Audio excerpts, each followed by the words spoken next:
Hello everyone, welcome to H&S Automotive and thank you for taking an interest in this 2015 Mazda 3S. So in this video we'll be doing a walkthrough of this vehicle. I'll point out any imperfections the vehicle has and then we'll also go over some of the major features and functions of this vehicle. Now before we get started, we would like to point out some of the repairs that we've done to it. So when we got the vehicle, we purchased the vehicle from an insurance company. When we got the vehicle, we replaced the front passenger side headlight as well as this front passenger side fender. And then other than that, there were no other body panels repaired or replaced. Just those two things. I'm assuming a deer may have ran into the side of this fender or something, but it doesn't seem to have been a impact with another vehicle. Now with that being said, there were no airbags deployed or anything like that. And then this vehicle does still have a clear Wisconsin title. It's not a salvage or rebuilt or anything like that. Still a clear Wisconsin title. All right, so now that we've got that out of the way, let's kind of walk around the vehicle, give you guys a general overview, and then after that, we'll dive in a little bit deeper. So here we are coming around towards the driver's side. And then here we are at the rear of the vehicle. And then back on the passenger side. All right, guys. So taking a closer look at the front bumper cover. We do have a little bit of a crack right over here. Now we did reinforce this with a metal staples on the back, so these cracks are not going to get any bigger. But a little bit of cracking going on right there. But other than that, the front bumper covers overall seems to be in fairly decent condition. I don't see any scrape marks on the side or anything like that. I guess there's a little bit of a scrape mark right down here, but this is very common on these lower vehicles. Taking a look at the headlights. Headlights are nice and clear. No, like I said, the passenger side headlight is the one that we replaced, and that is a OEM headlight from Mazda. And then taking a closer look at the front hood. I'm looking for any rock chips or anything like that. Apologize, it is a little bit dusty. We got quite a bit of rain over the week. I guess just a few minor rock chips, but other than that, I don't see any dents or major damage on the hood. Taking a look at the driver's side fender. Once again, looking for any dents or scratches or any imperfections. I don't see any. Driver's side fender seems to be in good condition. Now taking a look at the tires. Tires on this vehicle are in very good condition. Plenty of tread left for many more miles to come. Now they're not brand new, but they're not down to the wear marks either. Taking a closer look at the rims. Now, like I said, this vehicle is the Mazda 3S, so it does have the bigger rims. These are 18 inches, I believe, compared to the 17s that you get on normal Mazda 3s. Taking a look at the driver's side door. Driver's side door is also in very good condition. Overall, this vehicle is actually in very good condition. There's not a whole lot of dents or scratches that we've seen. Taking a look at the rear door. Once again, same story here. I don't see any dents or scratches. No, this is just some stuff that just kind of wipes away. Like we said, we got quite a bit of rain over the weekend. Taking a look at the quarter panel. I don't see any rust or anything like that. Quarter panel is also very nice. And then just coming around towards the back, taking a look at the rear bumper cover. Typically we look on the sides over here on the edges. Sometimes there's scrape marks, but this one's in very good condition. I don't see any scrape marks. I guess I do see a little bit of an imperfection right over here, but nothing too crazy. Taking a look at the trunk lid. We do have a backup camera right here, and then this vehicle is the Sky Active trim level. And then the trunk lid, other than it just being a little bit dusty, there's not a whole lot of dents or scratches. All right, coming around towards the passenger side. Quarter panel is nice and clean. Same goes for the passenger side rear door, as well as the passenger side front door. Nice and clean, and then no rust on the rocker panels or anything like that. And then, like I said, this is the fender that we replaced. Now this fender was paint matched to the paint of the vehicle. Taking a look at the passenger side fender. Now this is the fender that we replaced. It was a brand new fender and it was paint matched to the vehicle, so as you guys can tell, matches up very nice. And then Good rims, good tires, like I said before. All right, so from here we will take a closer look at the interior. All right, guys, taking a look at the interior, we've got some power windows, power door locks, and then power mirrors as well. And then just kind of getting an overview of the interior. Nice leather seats. Let's kind of zoom out here for a second. Now, this vehicle is also a push button start, so it's got the smart key access. And then we've got a heads-up display right over here. All right, guys, so taking a look at the instrument cluster, as you guys can see, this vehicle does have 77,000 miles on the odometer. And then no warning lights on in the dash other than this tire pressure monitoring light. Now, all the tires are holding proper air pressure, no issues there. Most likely this is just caused by a bad sensor in one of the tires. But there's no check engine light, no transmission light, no ABS light or anything like that. Mechanically, this vehicle is in very good condition. And then, as you guys can tell, RPMs are nice and smooth. Kind of zoom out, and then these vehicles do get very good gas mileage. So this one's combined with highway and city was getting 30 miles per gallon. All right, so taking a look at the steering wheel, we do have some steering wheel mounted controls. On the right side of the steering wheel, we've got the cruise control for the vehicle. On the left side, we've got some audio controls. And then behind the steering wheel, we've got the wiper controls. And then this is the turn signal stalk, so very self-explanatory there. And then doubles as headlight operation. This vehicle does also have the paddle shifters right here on each side. And then in the middle, we've got our horn. And then from here, we'll just take an overview of the dashboard. Here, I'll just move this paper out of the way. And like I pointed out before, this is the heads-up display. This is something that pops up once you turn the vehicle on. But just kind of giving an overview of the dashboard. As you guys can see, nice and clean, no rips or tears or anything like that, no cracks.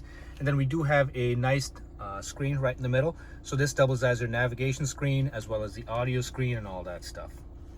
So just kind of moving down. Here, I'll just try to move this out of the way for right now. Just kind of taking a look at the screen. Now, this screen can be operated from this dial over here.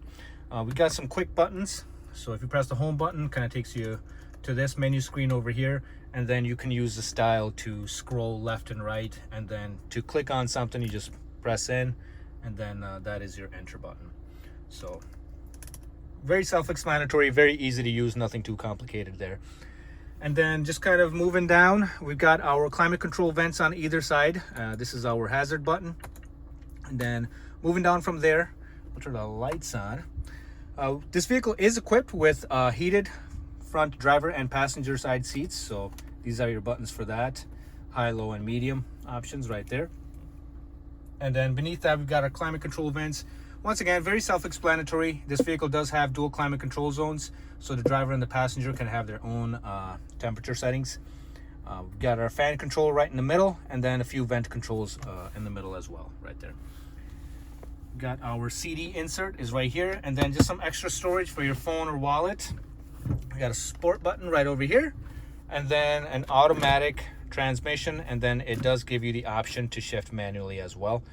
And then you can either shift manually from the gear selector or using the paddle shifters.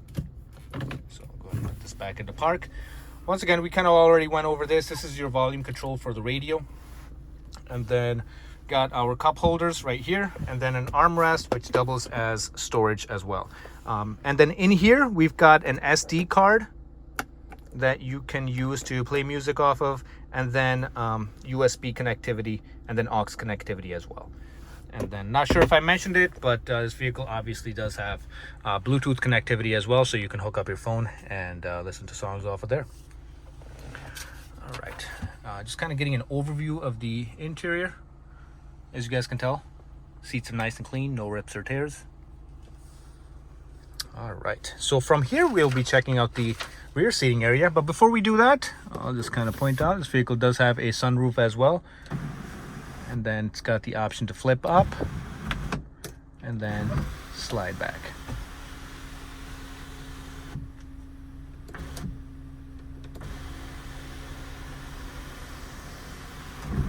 Awesome. So nice and smooth operation there. Go ahead and close this up, turn the lights off. All right, so we'll move on to the rear seating area from here.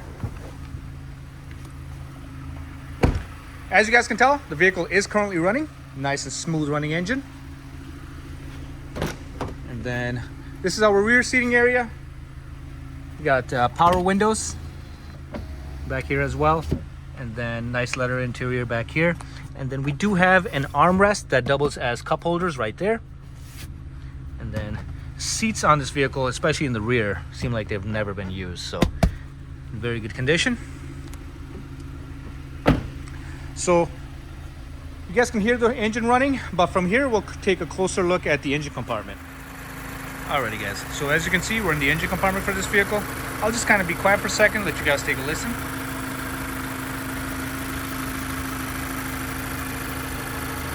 We have a nice and smooth running engine, no odd noises or vibrations. So this is a 2.5 liter naturally aspirated 4-cylinder, made it to an automatic transmission.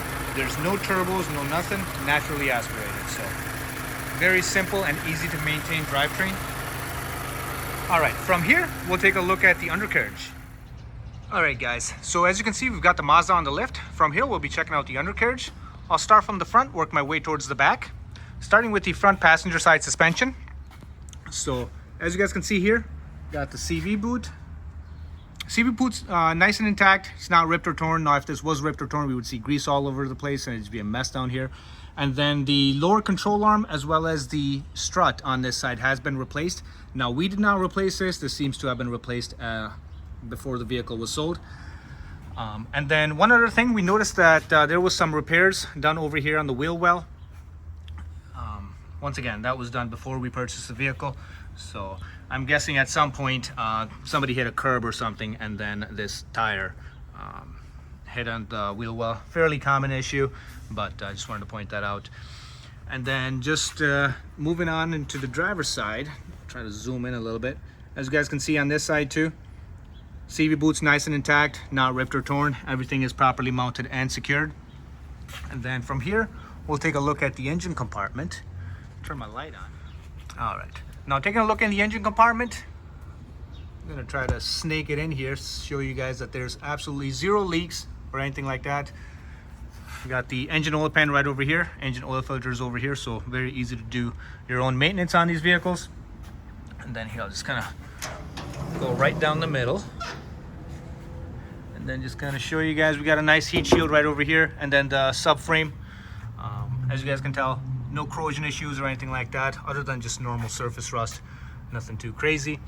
And then once again, heat shields are in place. And then right over here, you got your catalytic converter, which is protected by this brace over here. So not so easy to get these things stolen here.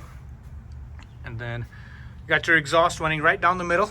And then the other thing I wanted to point out to you guys is the rocker panels on this vehicle. As you guys can tell, they still have the factory paint on them. They're not rusted or corroded or anything like that. And then same goes for the driver's side as well. So taking a look at the rocker panels, nice and intact, no corrosion issues whatsoever. And then right over here is the structural component of the vehicle. As you guys can tell, it's still got the factory coating on there, no corrosion issues. And then same goes for the passenger side. So nice and intact. Now Mazda does do a very good job of covering all of this up. This is for aerodynamics, which helps the vehicle get nice MPGs. Let's kind of move this apparatus out of the way again. Got our gas tank right above here. And then from here, we'll take a look at the rear suspension area. So we got our rear springs over here, not cracked or anything like that. And our rear shocks are not leaking. So everything's properly mounted and secured. And we got our rear brake calipers right there, rear brake lines. And then same goes for the passenger side as well. Calipers properly mounted and secured, springs are not broken, and then the shocks are not leaking either. And this is a much better view of the tires, especially back here. As you guys can tell, plenty of tread left for many more miles to come. And then we got our exhaust. We got dual exhaust on this vehicle going out either side.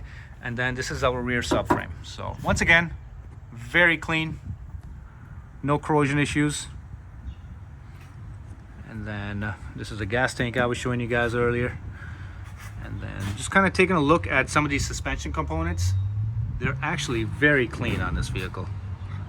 Not sure if this vehicle used to be in the South, but this is quite rare, especially for a 10-year-old vehicle, for the suspension components to be this clean. It is very nice to see. I'll just kind of make my way back towards the front. And then better view of the tires from back here.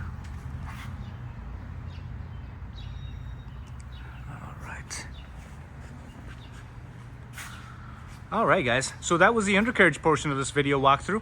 If you guys have any other questions or concerns, please feel free to ask and we'll be happy to get those answered for you. Thank you very much and have a good day. Bye-bye.